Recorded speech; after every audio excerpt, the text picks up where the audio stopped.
wala haula wala quwwata illa billah.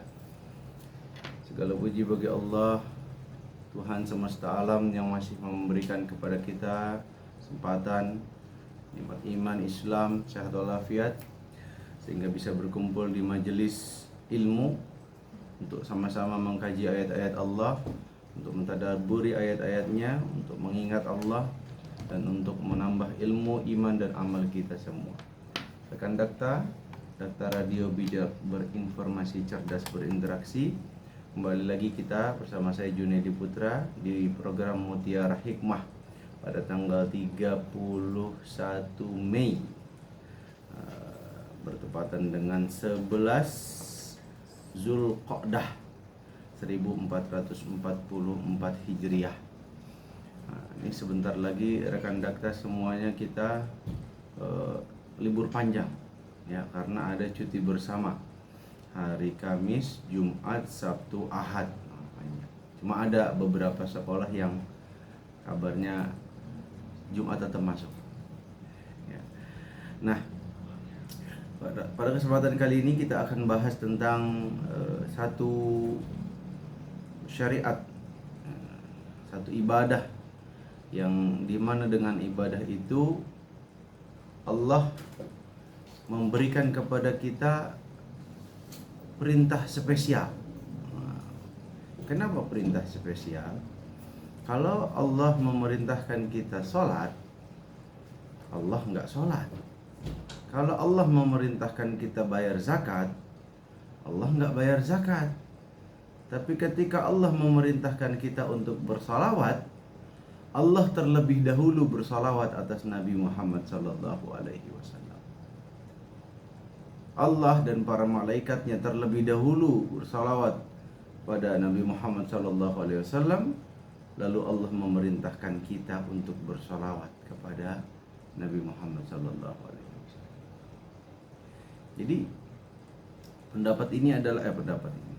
perintah ini adalah perintah yang sangat agung, spesial, beda dengan perintah-perintah syariat Islam yang lain. Allah Subhanahu wa taala mengatakan dalam Al-Qur'an, khususnya surah Al-Ahzab, surah ke-33 ayat ke-56. Allah Subhanahu wa taala mengatakan, Innallaha wa malaikatahu yusalluna 'alan nabi Ya ayyuhalladzina amanu sallu alaihi wasallimu taslima. Sesungguhnya Allah Subhanahu wa ta'ala dan malaikat-malaikatnya bersalawat untuk Nabi. Hai orang-orang yang beriman, bersalawatlah kamu untuk Nabi dan ucapkan salam penghormatan atasnya, kepadanya. Ya. Jadi Allah Subhanahu wa taala memerintahkan kepada kita untuk bersalawat kepada Nabi Muhammad sallallahu alaihi wasallam.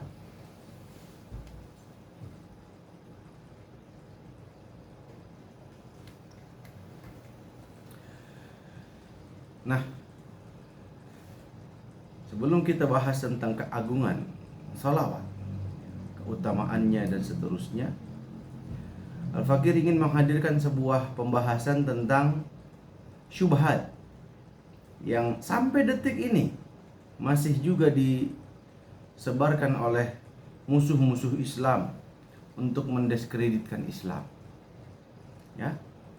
Sampai terakhir saya lagi live streaming TikTok, tiba-tiba lihat lagi scroll orang yang live streaming lagi ronda dalam tanda kutip.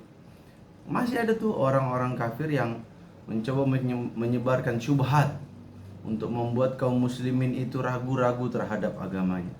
Apa syubhatnya? Mereka bilang begini, buat apa jadi orang Islam? Dalam Islam gak ada keselamatan, bahkan nabinya sendiri aja masih didoain supaya masuk surga. Ya. Ini kalau orang awam dengar beginian, waduh, mungkin bisa goncang juga ini. Ya.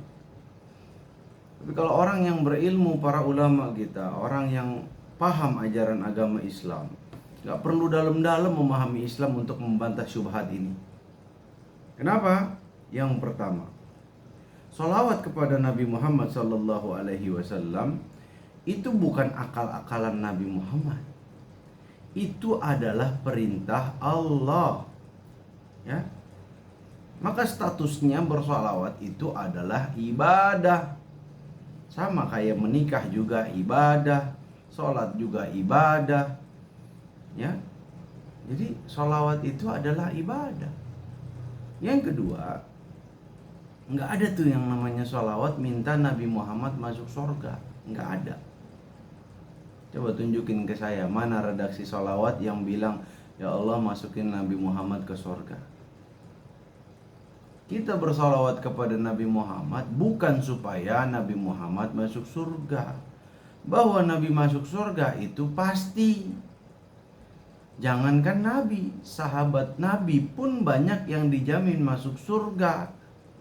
Bahkan dalam Al-Quran Allah Subhanahu wa ta'ala mengatakan yang artinya orang-orang muhajirin dan orang-orang ansar dan orang-orang yang mengikuti mereka, as-sabiqunal awwaluna minal muhajirin wal ansar wallazina taba'ahum radhiyallahu anhum wa radu'an. Allah ridho kepada mereka dan mereka ridho kepada Allah. Jadi diridhoi Allah. Artinya apa? Mana ada orang diridhoi Allah masuk neraka? Ya masuk surga. Ya. Jadi kalau sahabat Nabi, orang yang ngikutin sahabat aja dijamin masuk surga, apalagi Nabi.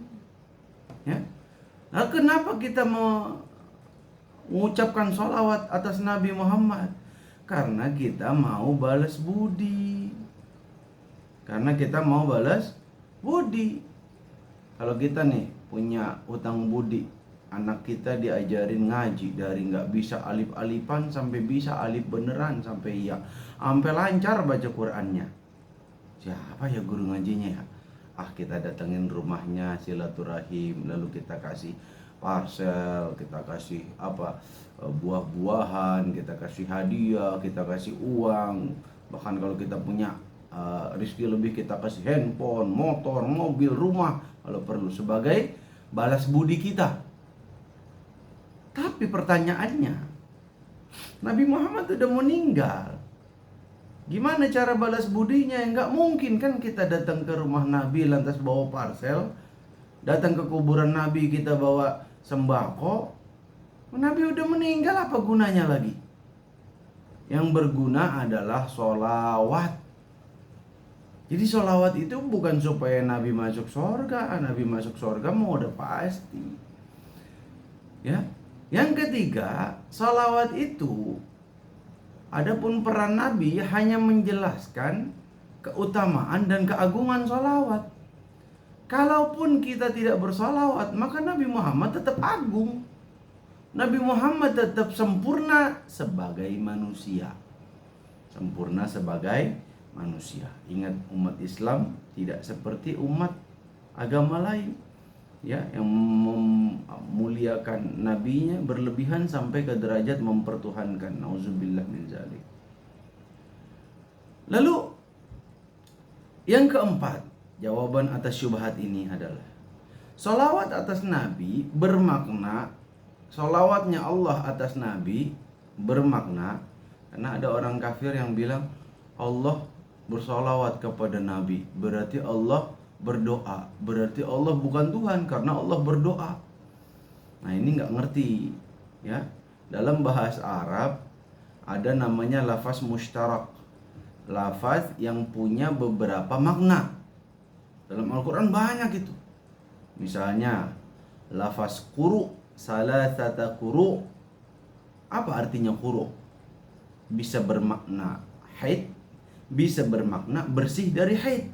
Dua arti yang bertolak belakang, padahal katanya sama-sama quru. Apalagi kata sholawat. Sholawat itu artinya banyak, ya. Sholawat itu artinya banyak. Jika sholawat itu dilakukan oleh Allah, maka artinya Allah Subhanahu wa ta'ala merahmati Nabi Muhammad. Itu bukan Allah doa. Allah doa ke siapa? Allah itu Tuhan. Kita manusia yang doa kepada Allah. Jadi nggak mungkin Allah doa. Nah, ketika malaikat bersolawat kepada Nabi, malaikat bersolawat. Nah, solawatnya ini artinya doa. Allahumma, kayak malaikat doain orang yang ada di majelis ilmu, Allahumma ghfir lahum, Allahumma arhamhum. Begitu. Yang kelima, nah ini jawaban yang kelima bagi orang yang menebarkan syubhat. Allah Subhanahu wa ta'ala justru dengan sholawat ini menjaga akidah umatnya Rasulullah. Dijaga akidah kita. Supaya apa? Supaya nggak kayak orang-orang umat-umat terdahulu, berlebihan, gulu terhadap nabinya, dimuliakan secara berlebihan sampai ke tingkat mempertuhankan. Na'udzubillah min zalik.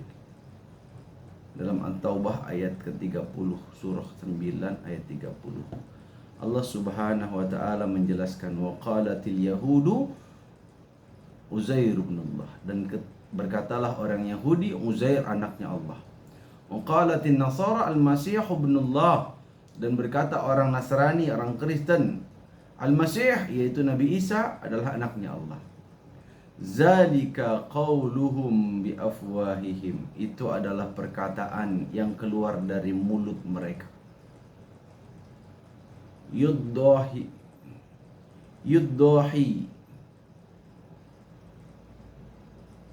apa ini? Yudahinuna qaulal ladzina kafaru min qablu qatalahumullah anna yufakun. Mereka meniru ucapan orang-orang kafir yang terdahulu. Yudahinuna, Allah melaknat mereka. Bagaimana mungkin mereka sampai berpaling? Kenapa orang Kristen, orang Yahudi sampai mempertuhankan Nabi mereka? Karena mereka nggak diajarin sholawat. Kalau umatnya Nabi Muhammad diajarin sholawat.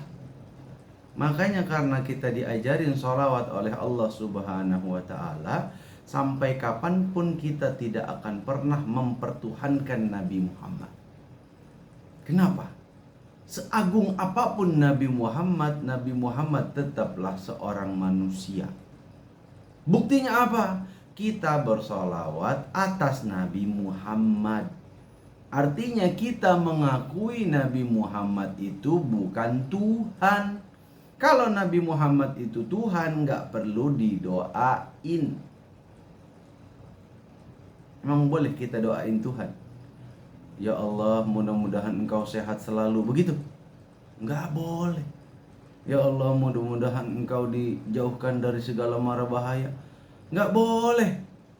Doa kok ke Tuhan. Doa itu kita mendoakan makhluk Allah, mendoakan, berdoanya kepada Allah. Gitu ceritanya. Jadi nggak ada umatnya Nabi Muhammad. Coba cek. Dari begitu banyaknya aliran sesat yang ngaku Islam, sampai yang terakhir tuh yang Al-Zaitun yang azannya kayak apa tahu, yang sholatnya model baru, yang bikin mazhab aneh. Coba cek semua aliran sesat yang ngaku Islam, ada nggak aliran sesat yang bilang bahwa Nabi Muhammad itu Tuhan? Cek coba. Saya belum pernah nemu. Jangankan yang dahulu, yang sekarang kontemporer pun nggak ada. Yang dulu-dulu, coba kita baca kitabnya Syekh Asy-Syahrastani, judulnya Al-Milal wan Nihal. Dalam kitab itu ada puluhan aliran sesat dijelaskan oleh beliau.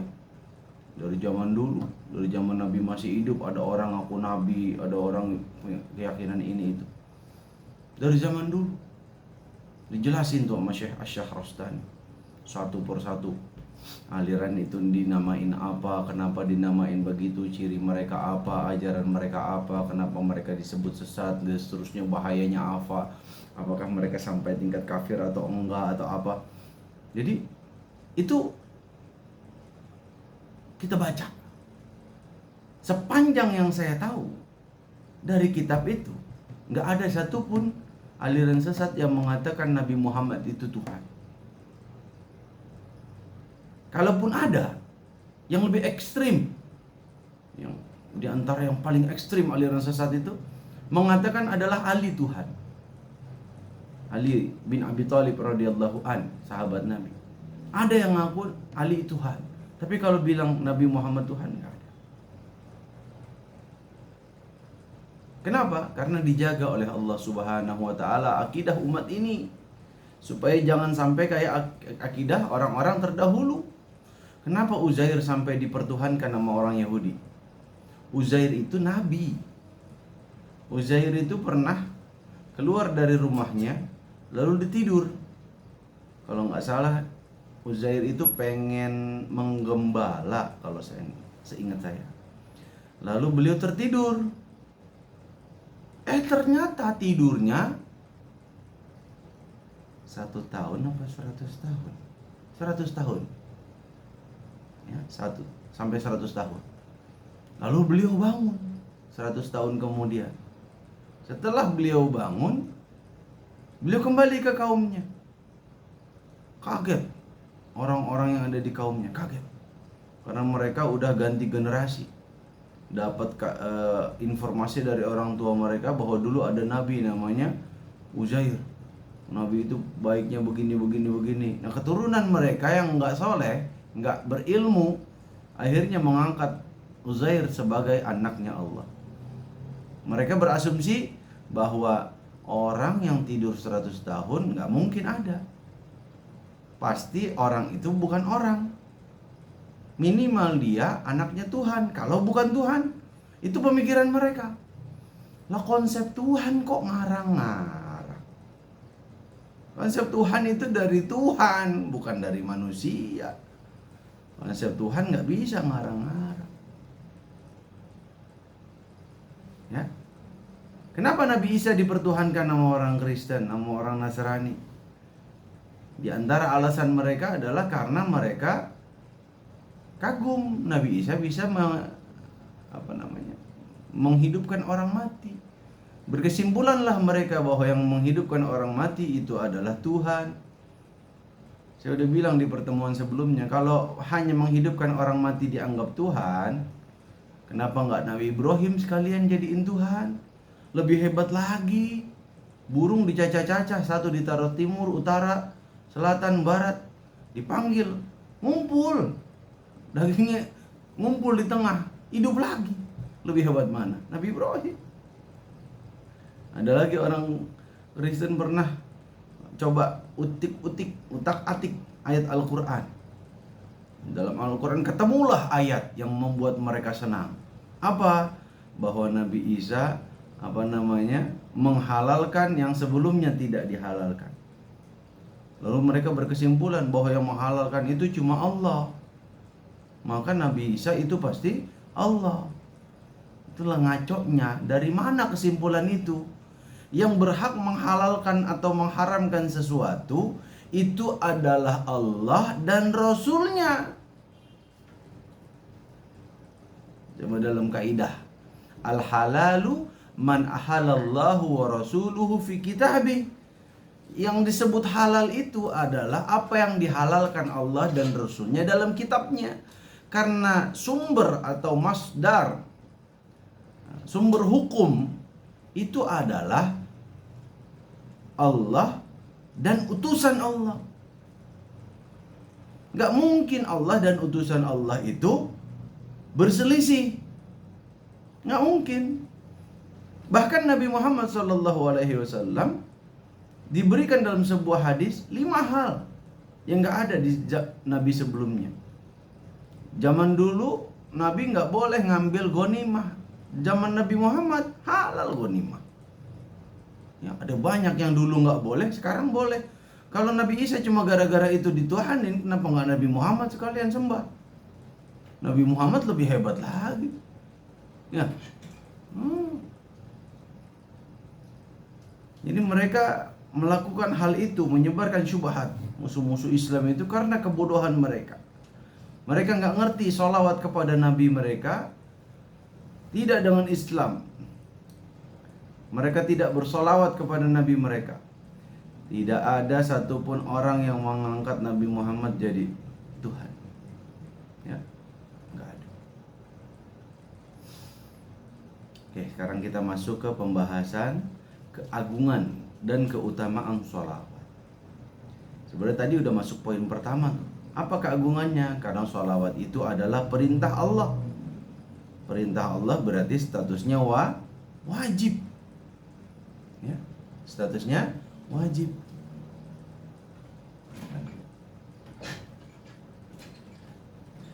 Yang kedua, keutamaan sholawat itu, kalau kita sholawat sekali, Allah balas 10 kali dan Allah hapus 10 kesalahan kita.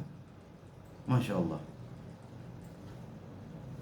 Hadis riwayat Imam Ahmad, barang siapa yang sholawat kepadaku 1 kali, maka Allah akan bersalawat kepadanya 10 kali serta menghapus 10 kejelekannya. Masya Allah. Dalam hadis riwayat Imam banyak, Imam Nasai, Imam Ahmad, Imam Ibn Hibban, Imam Al-Hakim dan seterusnya, sahih. Dikatakan yang artinya barang siapa yang mengucapkan sholawat kepadaku 1 kali, maka Allah akan bersolat baginya 10 kali dan digugurkan 10 kesalahannya dan ditinggikan baginya 10 derajat atau tingkatan di surga kelak nanti. Masya Allah.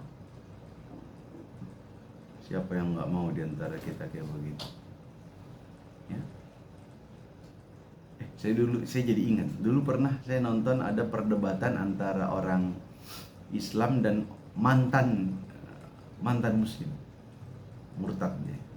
Mantan muslim ini orang Arab murtad, dia kerjasama sama orang Kristen buat debat ke orang Islam. Nah, diantara temanya itu adalah masalah sholawat. Diantara temanya adalah tentang sholawat. Dia buatlah panjang lebar. Dikasih penutup sama yang orang Islam ini. Apa bedanya shollu ala dengan shollu li? Apa bedanya? Kalau dalam Al-Quran kan jelas beda. Allahumma sholli ala Sayyidina Muhammad. Dalam ayat itu Allah memerintahkan apa? Shollu alaihi.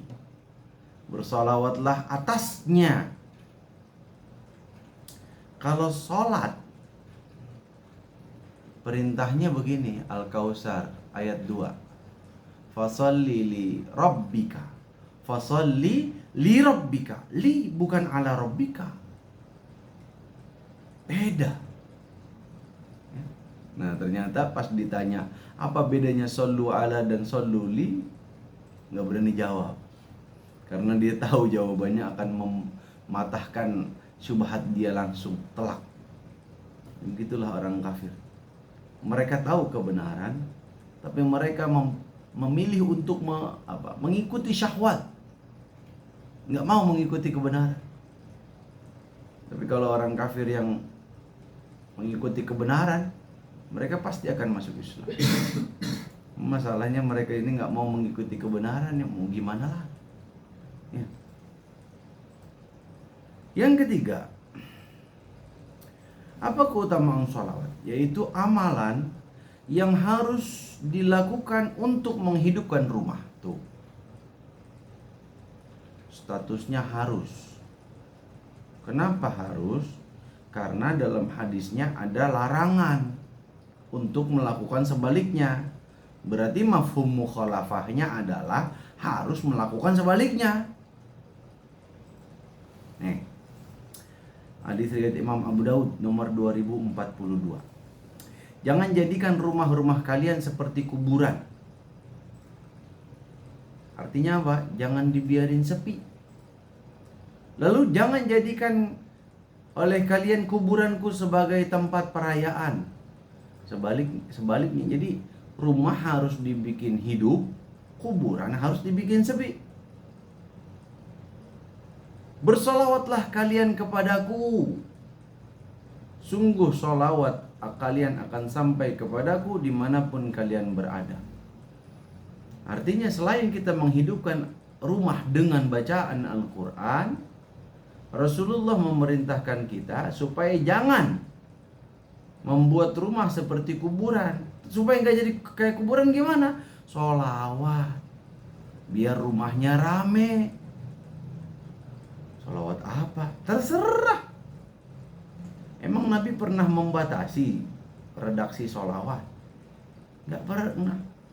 Bahkan Imam Bukhari aja membuat sholawat sendiri yang nggak diajarin nama Nabi sebelumnya. Sallallahu alaihi wasallam. Emang ada hadis sholawat redaksinya sallallahu alaihi wasallam? Setahu saya nggak ada. Setahu saya yang bikin pertama kali itu Imam Bukhari. Maka Imam Bukhari membuat sholawat itu supaya versi singkat. Misalnya ada nama Nabi Muhammad, langsung sallallahu alaihi wasallam gitu. Versi singkat. Orang Indonesia disingkat lagi SAW. Oh, jangan. Kalau bisa lengkap. Ya. Ada bahkan sebagian ulama yang bilang haram tuh SAW itu. Harus lengkap. Tapi kalau sekarang nulis pakai komputer tuh ada apa namanya? Cara cepetnya tuh. Jadi kalau nggak salah kita ketik FDFA atau FD apa gitu, lalu ALT berapa ya? Ada, coba cek di Google ya, ada Sallallahu alaihi wasallam, terus apa Bismillahirrahmanirrahim dan seterusnya. Jadi kalau kita pakai itu ntar muncul tuh Sallallahu alaihi wasallam yang singkat tapi semuanya ada di situ. Alhamdulillah kemudahan kemajuan teknologi membuat kita jadi mudah untuk bersolawat atas Nabi Muhammad sallallahu alaihi wasallam. Ya. Nah, yang keempat, apa keutamaan solawat? Solawat itu syarat diterimanya doa. Kita kalau doa pengennya apa? Pasti pengennya doa kita diijabah, dikabulkan, minimal dijawab sama Allah. Supaya doa kita diterima, diijabah oleh Allah Subhanahu wa taala, maka syaratnya harus sholawat. Hadis riwayat Imam Ad-Dailami 4754, yang artinya setiap doa terhalang sampai sekiranya ia mau bersolawat kepada Nabi Muhammad sallallahu alaihi wasallam. Kullu du'ain mahjubin hatta yusalli ala nabi. Jadi kalau kita mau doa kita dikabulin nama Allah, sholawat. Bahkan seandainya kita bingung mau doa apa, bisa ya orang doa bingung mau doa apa ya, mau merangkai kata bingung, ya udah kita habiskan semua doa kita, sholawat aja udah, ya sholawat aja. Apa dalilnya? Hadis riwayat Imam At-Tirmizi dari Ubay bin Ka'ab radhiyallahu an. Ia bercerita, aku, kata Ubay bin Ka'ab, salah satu sahabat Nabi yang luar biasa, sahabat besar. Aku pernah bertanya kepada Rasulullah sallallahu alaihi wasallam, ya Rasulullah, saya senang memperbanyak salawat kepadamu. Berapa seharusnya aku bersalawat kepadamu ya Rasulullah? Rasul jawab, sesuka hatimu. Yang penting salawat. Bagaimana kalau seperempat? Ini ngomong masalah bagian salawat dalam doa itu. Kata Nabi, kalau kamu suka, tapi kalau engkau tambah tentu lebih baik. Bagaimana kalau setengah? Kalau kamu suka, kerjain. Tapi kalau engkau tambah itu lebih baik. Ditanya lagi, bagaimana kalau seperdua? Setengah ini maksudnya sebagian kali. Jika engkau mau kerjain, Tapi kalau engkau tambah itu lebih baik. Lalu kata Ubay bin Ka'ab, saya akan jadikan untukmu seluruh sholawatku. Beliau bilang, jika benar keinginanmu itu sudah cukup, dengan sebab itu engkau akan diampuni dosa-dosamu. Luar biasa. Mau doa, bingung mau doa apa, sholawat aja udah. Sampai ketemu kita mau doa apa. Pernah nggak ngalamin masa-masa begitu tuh? Saking banyaknya masalah hidup, himpitan hidup, segala macam kebutuhan, sampai kita bingung mau doa mana duluan ya. Kalau diurai ini bisa 1 hari selesai, nggak selesai ini doa, saking banyaknya masalah hidup. Kadang-kadang mulut jadi kaku, ngomong apa ya? Ya udah, kalau bingung sholawat aja udah. Kalau sholawat 2 dapatnya. Pertama, yang kita minta dikabulin Allah. Yang kedua, dosa kita diampuni sama Allah. Kalau kita baca riwayat yang lain, selain sholawat ada lagi istighfar. Ya. Jadi kalau kita bingung mau doa apa, istighfar aja udah. Masih bingung, istighfar aja udah. Nggak ketemu doa, udah istighfar aja dari awal sampai akhir udah. Sampai capek istighfar terus. Ya. Dengan istighfar banyak keutamaannya. Kan dalam surah apa tuh? Nuh. Faqultu astaghfiru rabbakum innahu kana ghaffara. Ya, yursilis samaa 'alaikum midrara wa yumdidukum bi amwali wa banina wa ja'al lakum jannati wa ja'al lakum anhara. Keutamaan istighfar banyak. Nah, ini apa irisannya? Hadis yang serupa. Ya, tapi kalau dalam hadis tentang istighfar itu konteksnya Allah akan memberikan apa yang kita mau. Kalau konteksnya sholawat lebih lagi, Allah kabulkan doa kita, Allah ampuni dosa kita. Mantap. Ya, mantap. Yang kelima, saking pentingnya sholawat sampai ada ancaman bagi mereka yang malas bersholawat. Waduh, ini nggak main-main ini. Apa kata Nabi? Tidaklah satu kelompok berkumpul lalu mereka sama sekali tidak menyebut Allah di dalamnya, serta tidak bersalawat kepada Nabi mereka, melainkan atas mereka kerugian dan penyesalan. Dan jika sekiranya Allah menghendaki akan mengazab mereka, dan jika Allah menghendaki akan mengampuni mereka. Jadi kalau kita ngumpul apapun, jangan lupa zikir, jangan lupa baca Quran, jangan lupa salawat. Makanya kalau dalam doa kafaratul majlis, subhanakallahumma wa bihamdika asyhadu an la ilaha illa anta astaghfiruka wa atubu ilaik. Ya. Minimal nyebut nama Allah. Salawat. Allahumma sholli ala sayyidina Muhammad. Orang kalau cinta, pasti sesuatu yang dia cinta disebut-sebut mulu. Ya. Orang cinta sama grup bandnya mulu disebut. Ya.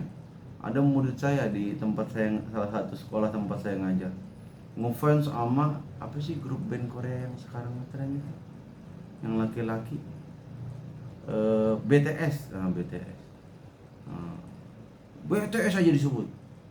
Habis itu muncul lagi grup baru Korea juga, namanya NCT. Kata mereka NCT, punya NCT bahasa Indonesia. Disebut terus. Nah pertanyaannya, kalau kita ditanya, kita cinta nggak sama Nabi Muhammad?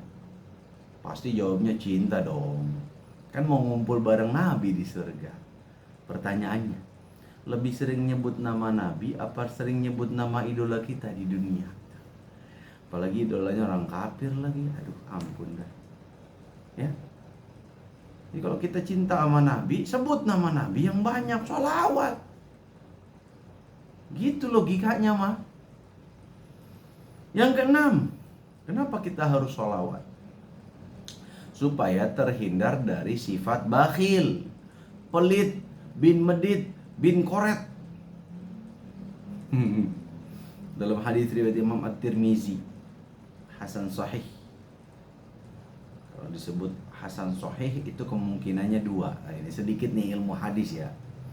Kalau Imam Tirmizi bilang hadis ini hasan sahih, kemungkinannya dua. Pertama, hadis ini hasan.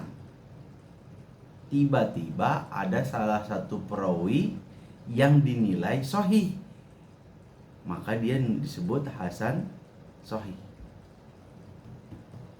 Atau kemungkinan kedua, jadi hadis ini menurut para ulama ahli hadis hasan, tapi ada ulama yang bilang enggak, sahih menurut jalur satu. Atau kemungkinan kedua, ketika disebut hasan sahih, maka maknanya adalah hadis ini tidak memenuhi kualitas hadis sahih, dia cuma hasan, tapi ada syawahid atau penguat dari riwayat lain yang statusnya sahih.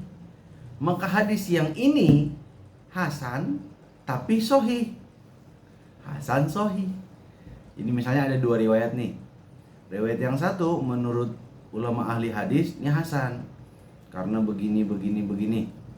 Tapi riwayat yang lain, misalnya ini riwayat Imam Bukhari, misalnya riwayat yang lain Ibnu Majah misalnya, jalurnya misalnya, menurut Imam Tirmizi, nah sahih, syawahid dikuatin, yang ini hasan, ini sahih, jadi hasan sahih, begitu. Kemungkinannya dua. Nah, dalam hadis yang statusnya hasan sahih yang diriwayatkan oleh Al-Imam At-Tirmizi, luar biasa ya para ulama kita ya, ilmu hadis berkembang.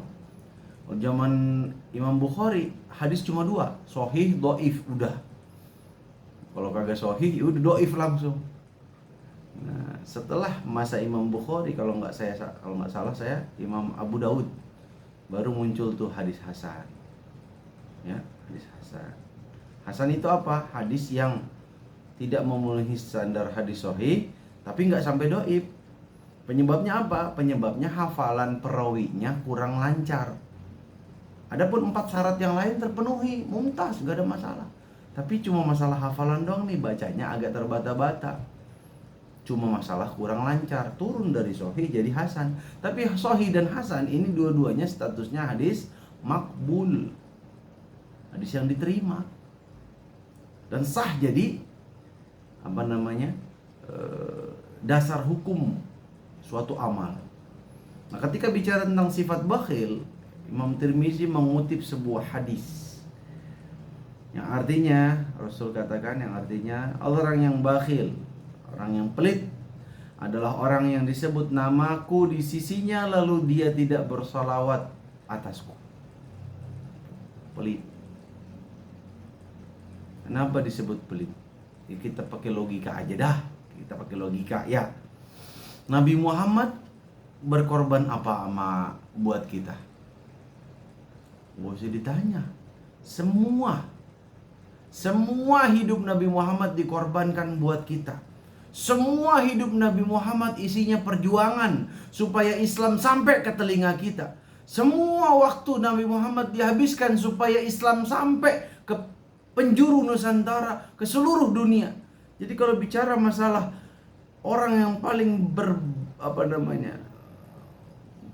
banyak jasanya dalam hidup kita, maka itu adalah Rasulullah Muhammad SAW. Bahkan tanpa Nabi Muhammad nggak mungkin Indonesia merdeka.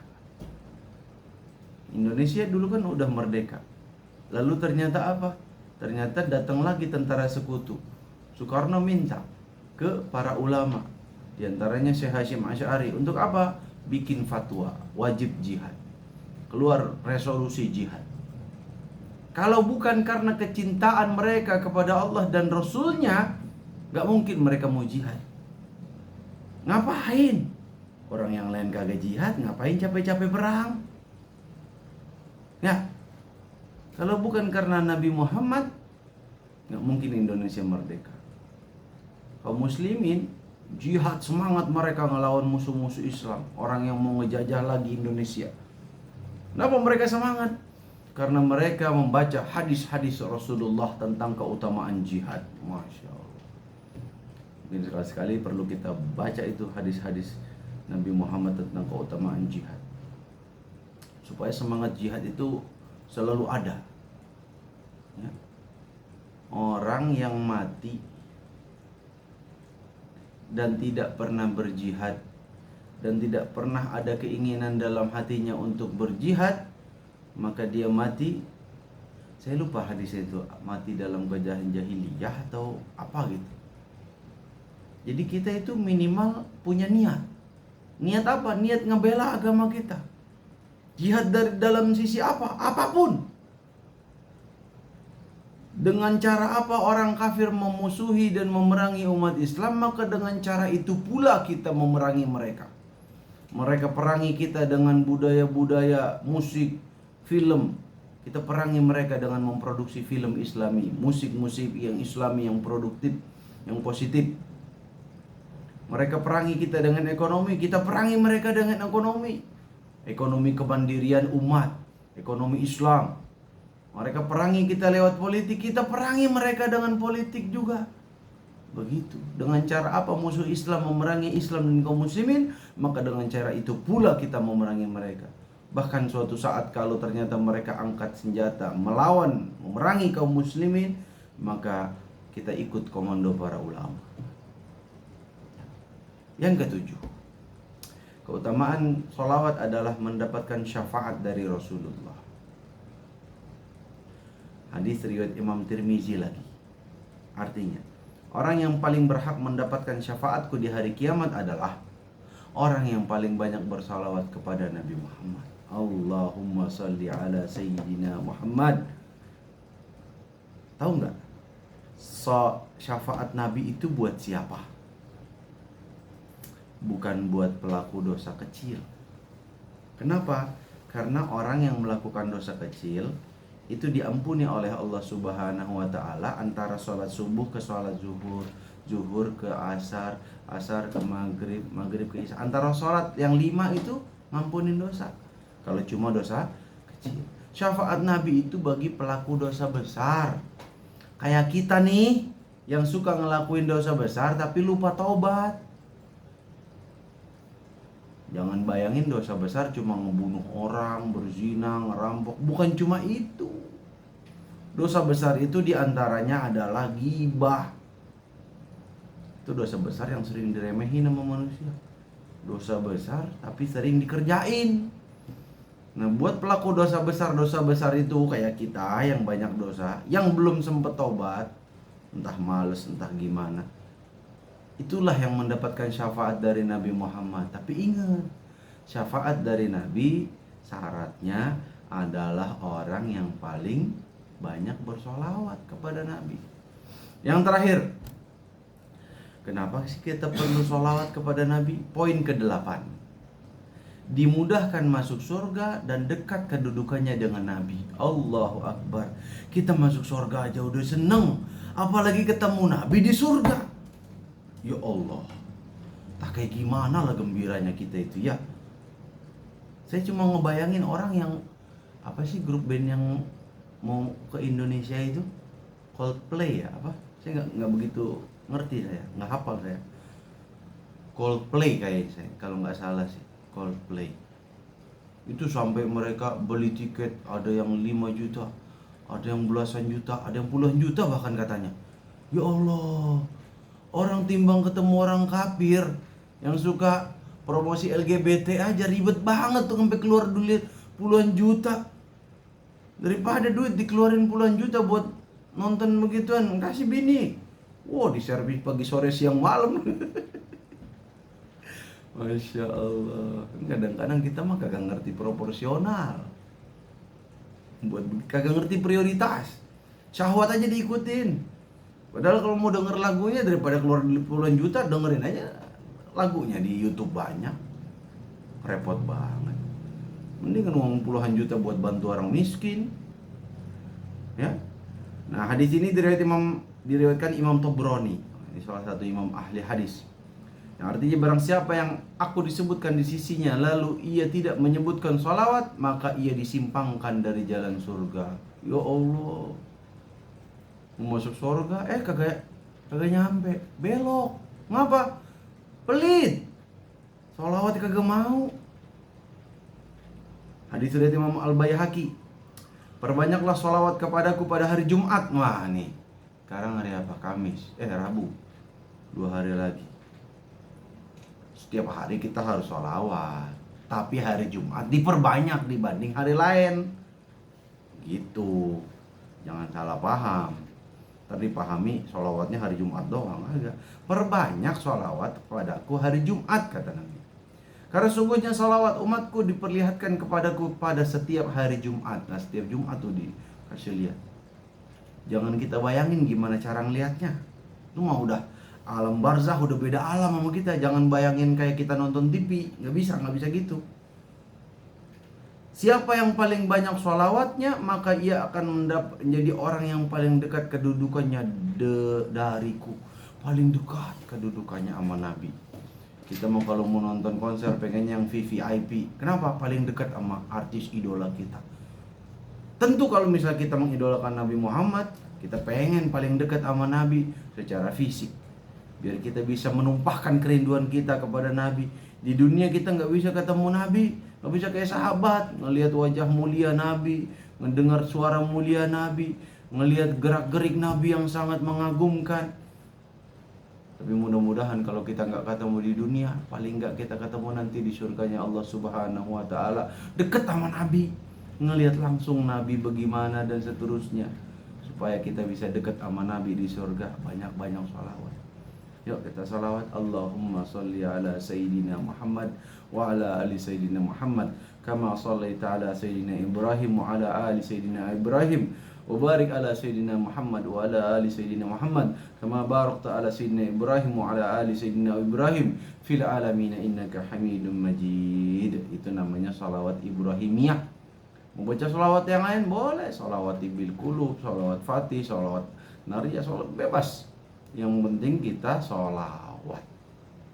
Itu aja yang bisa kita bahas pada kesempatan kali ini. Mudah-mudahan menambah ilmu kita, menambah iman kita, dan menambah amal kita. Semakin sering kita bersolawat atas Nabi Muhammad, supaya kita nanti dikumpulin bareng Nabi Muhammad, dekat Nabi Muhammad. Amin ya rabbal alamin. Kita tutup dengan doa kafaratul majelis. Subhanakallahumma bihamdika asyhadu an la ilaha illa anta astaghfiruka wa atubu ilaik. Rekan Dakta Radio Bijak Berinformasi Cerdas Berinteraksi, saya Junaidi Putra undur diri dari ruangan dengar Anda. Bagi rekan Dakta yang ingin bertanya, silakan hubungi di nomor 0857 8147 9544. Saya ulangi, 0857 8147 9544. Dakta Radio Bijak Berinformasi Cerdas Berinteraksi. Assalamualaikum warahmatullahi wabarakatuh.